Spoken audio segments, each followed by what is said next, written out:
And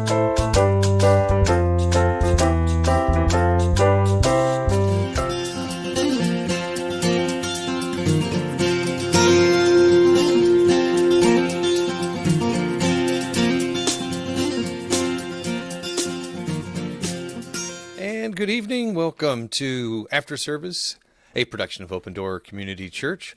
And just for fun, let's make sure we can hear Brian. Go ahead, Brian. Nope, can't. All right. No, I can hear you. I can hear you, but nobody else can. Try now. Hi there. There we go. No, it's just everybody. It's a weird setting on my side. Yeah. Hope you're having a good evening on this gorgeous day in Oregon. Yeah, it could. The fact that it's overcast actually to me makes it better. There's just something about that. There's a promise of being sunburnt and not being aware of it. It actually wasn't that overcast down here. Oh. You know, we live about 30 minutes away from each other, so there is a little bit of difference. But yeah, I don't mind rain in the spring at all because it's just going to be a day or two at the most, and then we're back to sunshine. Yeah. No, we had some good rain earlier, and I got this apple tree in the backyard that's just full on blossoming. I'm sending photos to Vanessa so that she can see. She's a little jealous of that, but 10 days she'll be home, and really looking forward to that. Yep. I actually did some vacuuming and cleaning. Not that doesn't happen, but just maybe a different level when you know that a special someone will be returning. So yeah, it's always nice to come home to a clean house. Yeah. When we go on vacation, we clean before. Isn't that wonderful to come home and just after, there's you've rejuvenated hopefully on your vacation, but there's still a sense of, I just want to be back in my bed. I want to be back what's familiar, and to step in and go, oh, it's much cleaner than I remember it ever being. Yeah. So, well, anything interesting happening this week? How'd trivia night go on Sunday? How did what go? Oh, trivia night went fantastic. Yeah? It was fun. Did you win? Yes. Okay. But that's not why it was fun. It was just enjoyable talking about, all the different movies and, scenes from a movie or clips or quotes or, there was some trivia. I had no idea. I don't remember some of them. Jesse could probably there was a couple of them that she put in there that was like, really?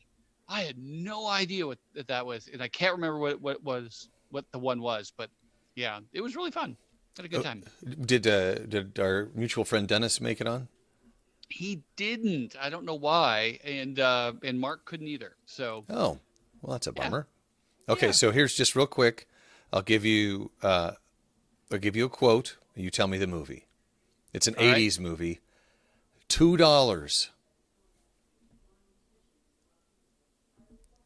I don't know. What is it? Better Off Dead. Did you ever see Better Off Dead? I've never seen Better Off Dead. Oh, I wish I could tell you it's a great movie. I love it, but it's one of those where you're like, yeah, okay. There's a paper boy who's trying to collect the $2 that his parents owe him. And so he keeps showing up at inopportune times going, $2. Oh my and goodness. In the end, he falls off a cliff yelling, $2. You would have done great. You had done great. So, but I love movies. I am definitely a fan. I haven't been able to watch lately as many movies as I like, but I love movies. I love stories. So yeah, this was really fun. Okay, well, before we get into the meat of things, just as you think about the 80s, you and I are basically the same age, but if you think about the 80s, is there a movie that comes to mind as something that kind of defines your experience during the 80s? I didn't give you any heads up on the question, so no. It's a little bit like what band or song defines the 80s too. Mm-hmm. In the last year, I've been really looking back at some of the old songs, and there is an amazing amount of variety in music and movies. I would say I'd say a couple of different ones. Ghostbusters is right up there. Oh, sure. Yeah. Yeah. Footloose. and then the two movies that came out at the same time in 1986, Top Gun and Ferris Bueller's Day Off. Yeah. 86 was a big year. At least for Big me, it year. was. World's Fair, family moved to Wyoming. I went to Germany as an exchange student. And all those things happened that year. So I remember when Ferris Bueller was being promoted, but I didn't see it Hmm. because I was on a plane to Germany. I just like, oh, yep, that looks interesting. I didn't see it till it was out of the theaters. So, yeah, I was on a date with my girlfriend at the time, and we were debating to see Top Gun or Ferris Bueller's, and we ended up seeing Ferris Bueller's. So yeah, that's it was a better. great movie. You don't need to compete with Tom Cruise. I mean, not saying anything about you. I'm just saying. I mean, I don't know. But then you've got Matthew Broderick. There's a no-win there, as long as there was entertainment value. It was Anyway, just for entertainment value. So so we are continuing identity. So this was, well, I'll let you give us the elevator speech as you usually do. okay, um, I began with the First Corinthians, I think it's 6. Where Paul says, "Do you not know you're going to judge angels?" And where does that come from? And it comes from this kind of chain of thinking. One, that you're a wanted, you're a chosen, you're an adopted child of God, that He wanted you. And then as a child, what does that mean? And there's a couple of things. One, that you're an heir, which means just like everybody, every child is an heir of their parents, and Jesus is the heir of all things. So we are co-owners of all things. We just haven't come to our inheritance. And then the other side of that is we're part of the family business. And the family business is running the world, including bringing judgment on the world, and particularly evil angels. And so we come back to full circle. And all of that was to say is you are significant, and you are extremely significant, even if you don't realize it. Even if the world doesn't recognize it yet, there's coming a day where you will. You are significant, and you don't have to try and earn it. You have it in Jesus. That it immediately popped that thing into my head that I mentioned on Sunday. Just that idea of receiving a gift that you don't feel you deserve or can accept, or that it's so enormous that it'd be like waking up one day and finding out that you have an uncle that you didn't know you have that passed away and left you $1 billion or something, right? And you'd wake up and go, well, this is a joke because I would have known, right? There's a catch. There's something going on here Right. that this isn't really going to be mine. It's going to be taken from me, Right. or it's not real, or something along those lines.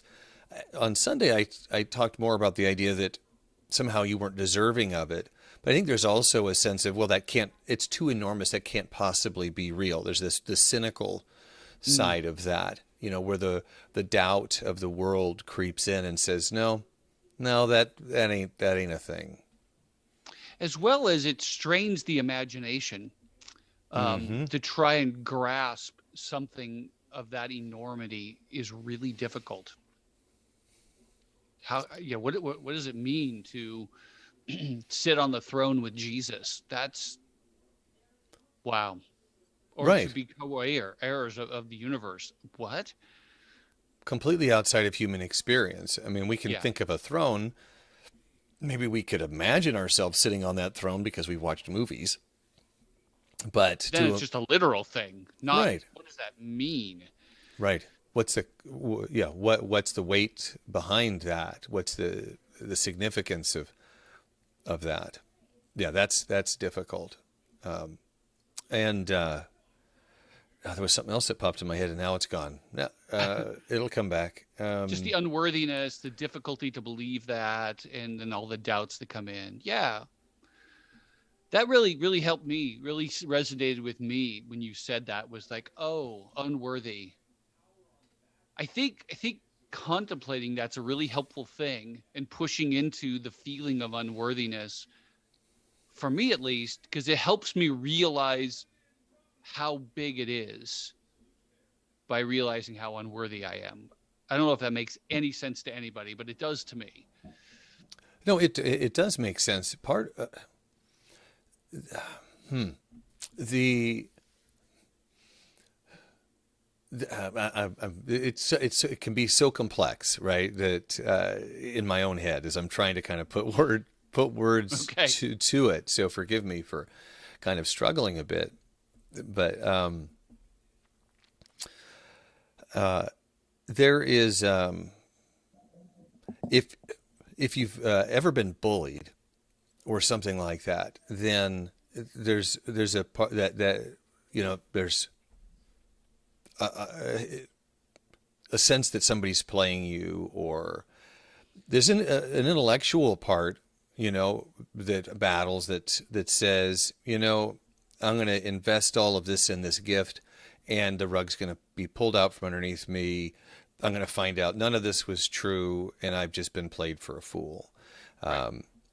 So and the worthiness is there too, that battles with the idea of, could I possibly have earned this?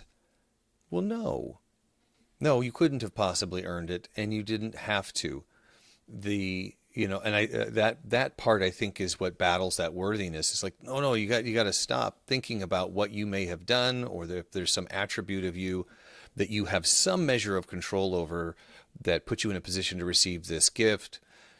It all kind of falls into what you've been talking about over the past couple of weeks, that there's not a way to earn this thing. No, no, no. And I was just thinking about how this connects, and I don't think I made it very clear during the sermon, how this all connects with the first thing I said in the identity series about it being made in the image of God. That what I'm talking about in terms of running the universe, sitting on his throne, and being a child, and all of that, and co-heirs, all of that is just really an extension of what it means to be made in the image of God. That's what we were supposed to be. We were meant to be his earthly family. We were Mm-hmm. meant to be the ones who steward all creation and do it righteously, in justice and in peace and in love, which is what we're going to do eventually. It's the whole restoring humanity to what it's supposed to be. That's why, all these things kind of fit together. They're not separate ideas. They just all come together. It's a family thing. We're supposed to be. I love the fact that you said meant to be. I woke up this morning and I needed to hear the song, the Switchfoot song, you meant to be, you were meant to be so much more. And what a hopeful message that is. What an affirming message.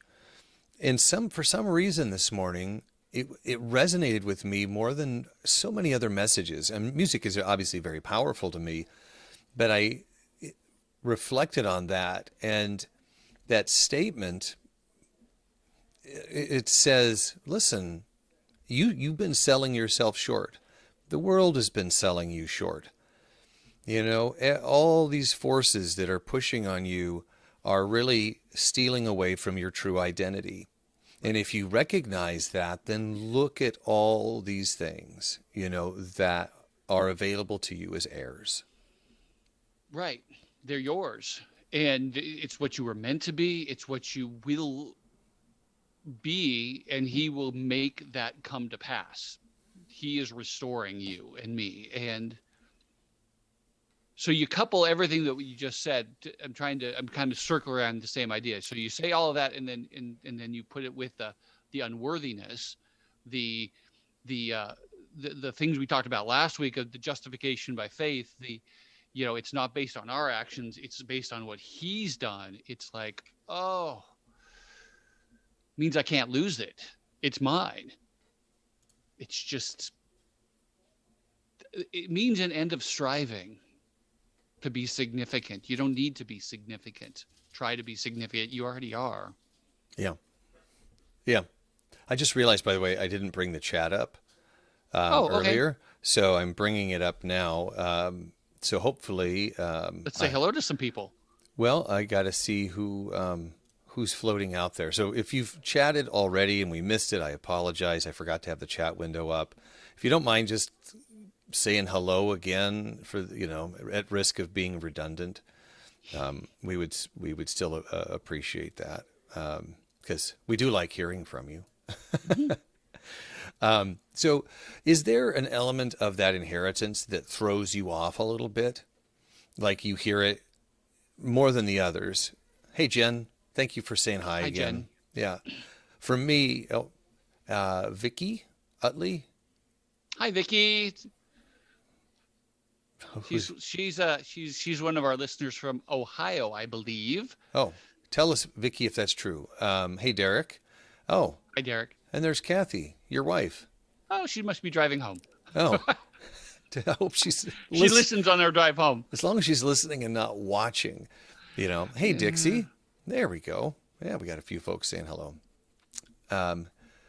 Vicky says, hello, Pastor. So she's obviously much more interested in hearing from you than me, and I've been talking way too much.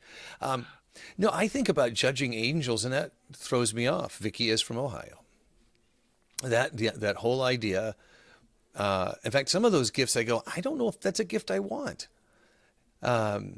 Interesting. Why does it throw you off? Help me understand. Well, there's a dialogue about. Thanks, Vicky. Hello to you too. Okay, she said. I'm glad you're teasing him. It's great. Yeah, I'm going to shut the chat off now.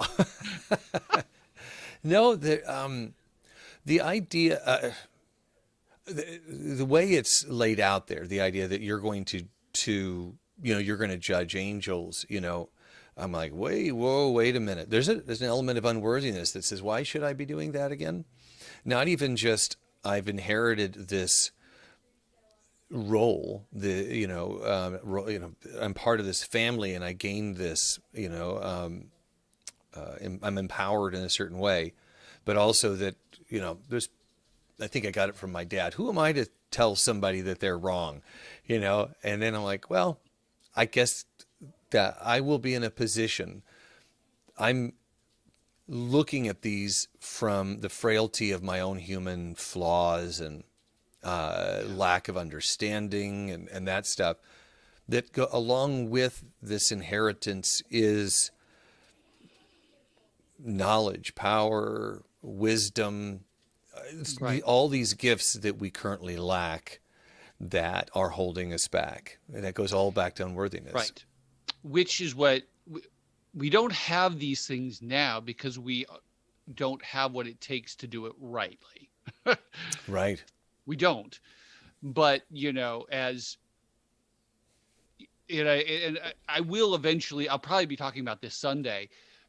Part of the story is that when Jesus comes back, we will be glorified with him. We will be made like him. And that means we'll love perfectly as he does. We'll have all of his wisdom. We'll have we'll have his complete sense of holiness and justice and all of that, so that when we do judge, we will be coming from that perspective.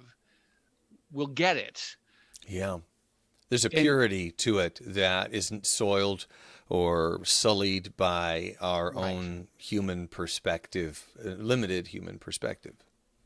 right. It's because you're right. I would make a terrible judge right now. Then again, as mature as Paul's point in that First Corinthians is, mature Christians ought to be the best judges. We should have wisdom. We should have a sense of what's right and truth, and the right balance between compassion and love and justice and mercy, and being able to know what's the correct response to this. That's his point. If you read it in context, he's complaining that he's upset because believers are arguing and fighting and taking each other to court, and he's like, what are you guys doing? Don't you understand that you guys are going to judge angels and you can't even settle this simple dispute? This is not okay. So anyway, A little what I hear what you're saying there is that to be a good judge, you also have to manage yourself and conduct yourself in such a way that that you're a model to others. And if you're, it's like self care. If you're taking care of yourself, you're in a much better position to help others. If you're managing your own house, whether it's your physical or literal, then you're in a better position to help somebody else with theirs. It's really not so much about throwing a stone at somebody as is saying, "Let me help you with this. I think you're struggling with this." Yeah. Yeah. I mean, that's I know there's more to it than that, but that's There is, uh, but yeah, yeah, and and there's something to be said to think just thinking through the that amazingly that we will be in that position, and it's why are you afraid of these things? You're going to be their judge. There's no reason to be afraid, which is what we're going to talk about in 2 weeks. No reason for fear, but oh, good, because I was just going to start digging on that, but I'm going to hold off on that good. topic. But Yeah, I mean, because that's kind of the conclusion to the whole thing is going to be there's no reason for fear of anything besides God.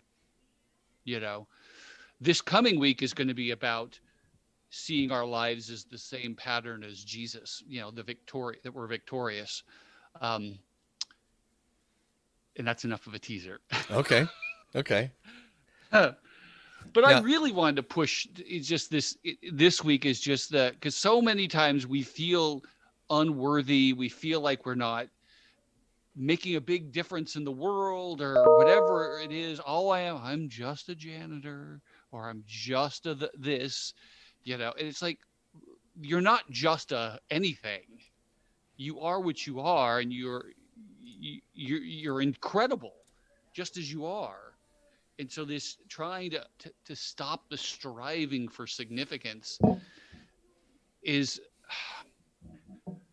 I don't know. I just would really wish I could help people see that, including my own self, you know, is to stop the striving because it's not needed. well, it's those things that wake you up at night that are not important, uh, and what's the ruler? I mean, what's the ruler? How are we measuring, and why are we measuring those things? If you don't mind, I'm going to mention something that we talked about Yes. 8 or 9 years ago. Oh, wow. You came to watch me help to lead worship at a big church. I I only led did. worship there once. Well, I'm a Christian. I'll just throw it out there. Okay. You I don't came, remember seeing you there, but that's okay. well, because I was hardly there. No, I think I'm. But you said something afterward, and forgive me if this is. It's not particularly sensitive, but that you felt like maybe you didn't deserve to teach at a church that was that large, Yeah. Now I remember. right? And I felt similarly about leading worship, that somehow, but maybe a little opposite. I felt like I deserved to, or I should be, not even deserve, I should be. It's like there's maybe an entitlement there, which is why I'm glad that that didn't work out, because clearly I needed some tweaking to get my head in the right and my heart in the right place. But the ruler that we're using there is like, oh, the number of people that show up on Sunday defines my success as a pastor, my success as a worship leader, and I have Yeah. since, and I absolutely believe you as well, that there are people you are reaching, and each one of them as individuals is significant. And if I'm leading worship and there's just two people and both of those people are connecting to God in a way, that is impactful, then man, amazing, you know. Yeah. Yeah. Oh, Joe. Poking the bear. Yeah, that gets it right down real for me. Um, I'm not trying to make you upset or no, anything. I'm so glad you said it. It's, you know, okay, I mean, okay, what one hand you can make the ruler based on you. I deserve to be better because I think I'm better at it than some of these other people. On the other hand, you could shortchange yourself Yeah. like I do. Um, and it's a challenge to be able to really see that all I'm supposed to be doing is what God tells me to do, and to trust that it's going to be that I'm just doing what he's supposed to do, and he's going to take care of me and my family, and if it's his road that I'm meant to walk is to be in front of 1,000 people, or I'm meant to be in front of 50 people, that in the end is not my call. That's his call, and to be okay with that. Yeah. Part of Yeah. that is I think it's really important to have love and accountability and friendship, going back to what you were talking about with Paul, that if you can tell somebody, hey, you are worth so much more than you give yourself credit for. God is telling us all the time. Sometimes we don't believe it. And sometimes God, the Spirit, is working through other people in the conversations. And if they're people who love you and that you trust them, you can receive that. Yeah. You know, I think that's really important. And taming that internal dialogue is also a big part of it too. I'll mention it very briefly because I teased it on Sunday and I didn't mention it. The idea of Steve, who's just an imaginary person that I use to. Have we talked about Steve? Maybe I thought I. not who I was thinking you were thinking of, but go ahead. Oh, okay. Well, sometimes I wake up in the middle of the night and my dialogue is not very kind. It's very critical, and it starts me down a road that's stressful, that is upsetting. And so I have created in my mind, it's as a distraction, a guy named Steve. He's a Cockney guy.